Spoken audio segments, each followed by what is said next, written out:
Maka ada persoalan yang berat. Jadi saudara-saudara kita sedang dalam keadaan demikian rupa.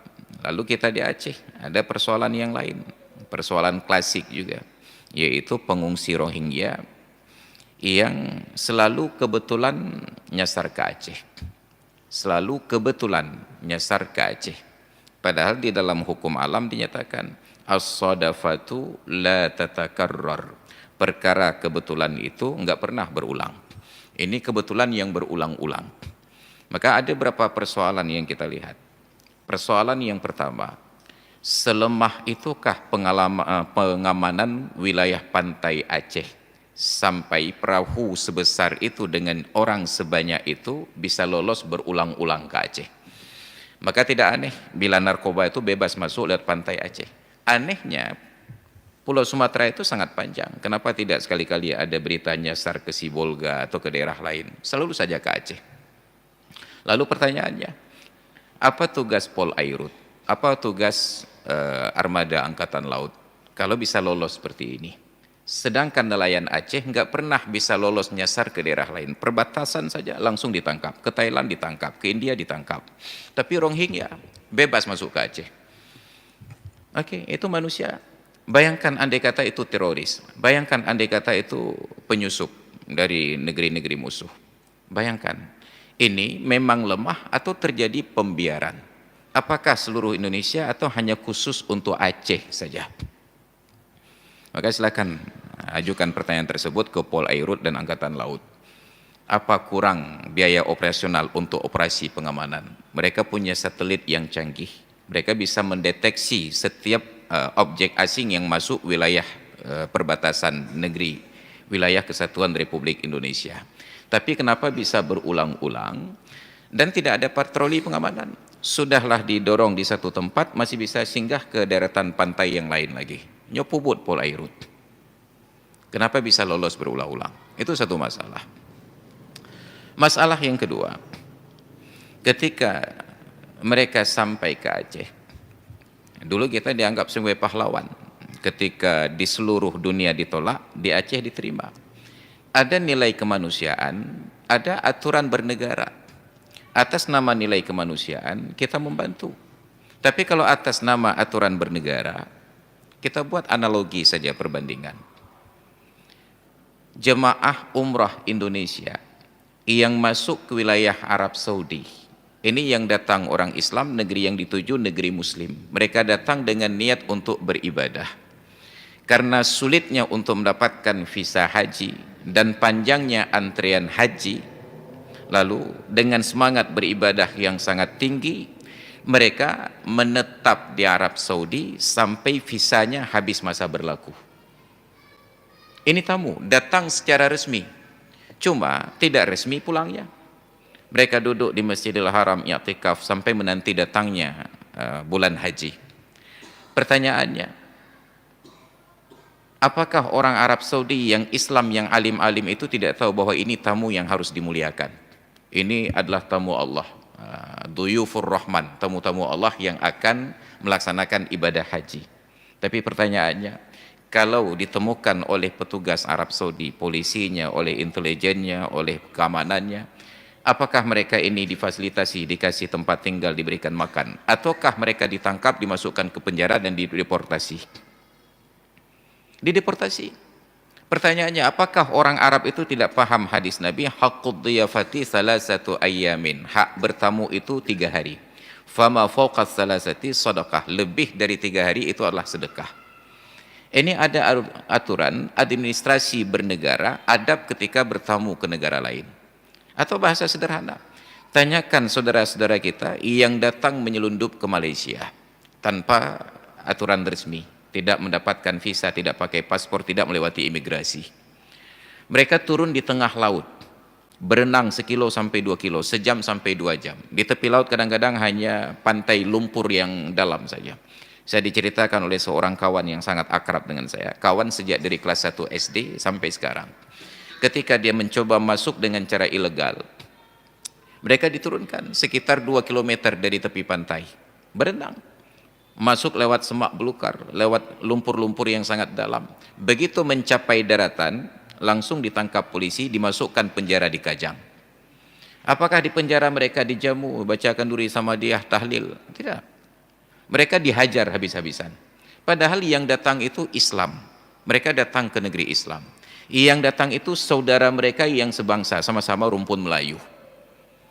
Tapi ini bukan persoalan tamu. Ini persoalan tamu yang masuk secara ilegal, tidak mengetuk pintu. Persoalan bahwa mereka terdampar, itu bab lain. Kita berikan bantuan. Ini bukan terdampar, sengaja mendamparkan diri. Apa buktinya? Selalu saja nyasarnya ke Aceh. Dari sekian panjang ratusan kilometer garis pantai di Pulau Sumatera, kenapa hanya ke Aceh selalu? Ini seharusnya menjadi pertanyaan. Maka ada hal-hal yang kita lupakan. Kita ingin menjadi sok-sok pahlawan. Pahlawan bagus, sok pahlawan yang enggak bagus. Maka ketika dulu kasus itu pertama terjadi, ada yang mengambil kesempatan politik untuk kampanye menunjukkan bahwa kami orang Islam, kami ramah. Padahal itu tanggung jawab PBB. Ada lembaga pengungsinya, UNHCR, bagian pengungsi. Mereka yang bertanggung jawab. Kalau kita tidak terima secara resmi, pemerintah tidak terima secara resmi, mungkin atas nama kemanusiaan, sehari 2 hari kita serahkan kembali. Hak bertamu selesai 3 hari, lebih 3 hari kembalikan. Kembalikan ke laut. Tugas UNHCR untuk memberikan perlindungan. Oh, tetap berlanjut kita terima sambil menanti negeri yang bersedia untuk menampung mereka. Ada UNHCR yang membiayai. Dan pengungsi itu mendapatkan uang banyak. Kawan-kawan kami yang kuliah di Al-Azhar dari Eropa, dari Afrika yang merupakan pengungsi dari negerinya, itu lebih makmur daripada kami yang didanai oleh orang tua. Mereka setiap bulan itu dapat bantuan dari UNHCR sekitar $300. Rap 5 juta di bulan. Atas nama pengungsi. Tapi ketika ditampung oleh pemerintah secara resmi, pemerintah tidak punya alokasi anggaran khusus. Hanya Turki yang bersedia menampung pengungsi dari Suriah, dari Yaman yang datang ke negeri mereka, itu karena kebijakan presidennya Recep Tayyip Erdogan yang mengalokasikan anggaran khusus untuk pengungsi sampai jutaan dolar setiap tahun. Lalu bagaimana pemerintah kita? Mekerau ke Hansip? Bukan Hansip untuk rakyat, kerau ke Hansip untuk korupsi. Bagaimana untuk dialokasikan untuk para pengungsi ini? Ini persoalan kita. Jadi kalau bukan setingkat negara yang merespon secara resmi, pemerintah Aceh tidak mampu. Apalagi pemerintah kabupaten kota. Maka dulu ada banyak warga masyarakat yang bersimpati, ditampung. Ternyata tamu yang ditampung, tamu yang bermasalah. Setiap tahun bermasalah. Datang lagi. Maka mereka yang dulunya sangat ramah, sekarang menjadi brutal. Kenapa? Pelajaran sejarah berulang-ulang, orang yang datang ini bukan orang yang datang yang patut dikasihani dalam durasi waktu yang panjang. Dan terbukti, saudara-saudara kita ini menyambut dengan baik. Diberikan makanan, diberikan minuman. Tapi ternyata bantuan makanan dan minuman itu dibuang. Mana patut terbantu ya? Ini harusnya menjadi banyak pertimbangan. Jadi bukan hanya melihat ini orang yang perlu dibantu. Iya, perlu dibantu. Tetapi untuk memberikan tempat dalam durasi waktu yang panjang, logistiknya bagaimana? Pengamanannya bagaimana? Nanti keberlanjutannya bagaimana? Oh, kita kasih 1 pulau pada mereka. Jok dan Haran, tahu-tahu. Bukankah Palestina mengalami masalah karena iba kepada pengungsi atas nama kemanusiaan? Melihat orang-orang Yahudi ini terusir dari Eropa, mereka bukan nyasar ke Palestina, diarahkan ke Palestina. Ada skenario internasional mengarahkan mereka ke Palestina, dan mereka memanfaatkan kasih sayang umat Islam, kebaikan umat Islam untuk kemudian dikhianati. Kita sudah belajar dari sejarah. Tetapi banyak orang yang tidak paham sejarah, duduk pada tempat-tempat strategis, asal sudah berbicara saja, asbun, muka gehah aja. Jadi seolah-olah hanya tentang adab bertamu. Kita lupa tentang etika bernegara, bahwa setiap orang yang masuk ke sebuah negeri harus lewat jalur resmi, bahwa ada terjadi kondisi-kondisi yang tidak normal, bencana alam terjadi, kecelakaan pesawat, ada kapal yang terdampar, itu ada mekanismenya. Ini bukan terdampar, memang mendamparkan diri. Jadi ada banyak problematika yang harus kita urus. Maka ketika datang pengungsi-pengungsi begini, mungkin dalam tanggung jawab kemanusiaan, oke, 3 hari sebagai tamu. Tapi lebih 3 hari, harus kembali ke atas kapal. Mereka ingin masuk ke negeri Indonesia, masuk lewat jalur imigrasi. Tapi pertanyaannya, kemana pihak keamanan Republik Indonesia, baik Angkatan Lautnya ataupun Polairutnya, sampai kasus ini bisa berulang-ulang setiap saat. Ataukah memang sudah tidak dianggap lagi Aceh ini sebagai bagian dari wilayah Republik Indonesia yang wajib dijaga kedaulatannya, sehingga orang yang tidak punya visa, yang tidak punya izin, yang bukan warga negara, bebas keluar masuk?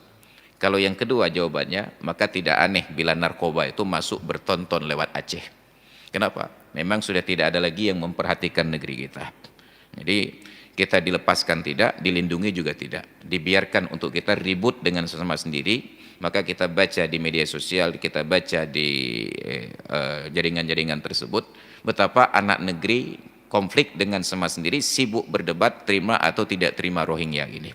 Dan sayangnya tidak ada yang memberikan arahan dengan baik sesuai dengan aturan bertahap, dengan runut. Kalau boleh, batasan mana yang boleh, kalau tidak boleh, bagaimana tidak bolehnya. Mereka yang datang ini apakah sebagai tamu yang harus kita muliakan, ataukah mereka ada proses administrasi yang harus dilalui, ataukah ini kondisinya kondisi ekstrajudisial yang mereka ini barangkali harus diterima dulu karena menjadi korban kejahatan, atau apa solusinya? Sayangnya tidak ada pejabat negara yang berbicara secara resmi bagaimana proses-proses dan tahapan tersebut. Nauzubillah.